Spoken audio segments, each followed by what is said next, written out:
ನಮ್ಮ ಶಾಲೆ ಹೆಸರು ಸರ್ಕಾರಿ ಕಿರಿಯ ಪ್ರಾಥಮಿಕ ಶಾಲೆ ಅಡಕೆ ತಾಂಡ ತಾಲೂಕು ಜಿಲ್ಲೆ ಕಲಬುರಗಿ.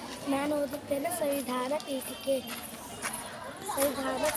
ಭಾರತ ಪ್ರಜೆಗಳಾದ ನಾವು ಭಾರತದ ಸಾರ್ವಭೌಮ ಸಮಾಜವಾದಿ ಜಾತ್ಯತೀತ ಪ್ರಜಾಸತ್ತಾತ್ಮಕ ಗಣರಾಜ್ಯವಾಗಿ ರೂಪಿಸುವುದಕ್ಕಾಗಿ ಭಾರತ ಎಲ್ಲ ಪ್ರಜೆಗಳಿಗೆ ಸಾಮಾಜಿಕ, ಆರ್ಥಿಕ ಮತ್ತು ರಾಜಕೀಯ ನ್ಯಾಯವನ್ನು, ವಿಚಾರ, ಅಭಿವ್ಯಕ್ತಿ, ನಂಬಿಕೆ, ಧರ್ಮ ಮತ್ತು ಉಪಾಸನೆ ಸ್ವಾತಂತ್ರ್ಯವನ್ನು, ಸ್ಥಾನಮಾನ ಮತ್ತು ಅವಕಾಶಗಳ ಸಮತೆಯನ್ನು ದೊರೆಯುವಂತೆ ಮಾಡುವುದಕ್ಕಾಗಿ ವ್ಯಕ್ತಿ ಗೌರವ ಮತ್ತು ದೇಶದ ಏಕತೆ ಮತ್ತು ಸಮತೆಗಾಗಿ ಎಲ್ಲರಲ್ಲಿ ಭ್ರಾತೃ ಭಾವನೆಯನ್ನು ಮೂಡಿಸುವುದಕ್ಕಾಗಿ ದೃಢ ಸಂಕಲ್ಪ ಮಾಡಿ ನಮ್ಮ ಸಂವಿಧಾನ ಸಭೆಯಲ್ಲಿ 1949ನೇ ಇಸವಿಯ ನವೆಂಬರ್ ತಿಂಗಳ 26ನೇ ದಿನದಂದು ಈ ಸಂವಿಧಾನವನ್ನು ನಮಗೆ ನಾವೇ ಅರ್ಪಿಸಿಕೊಂಡು ಅಂಗೀಕರಿಸಿ ಶಾಸನವಾಗಿ ವಿಧಿಸಿಕೊಂಡಿದ್ದೇವೆ.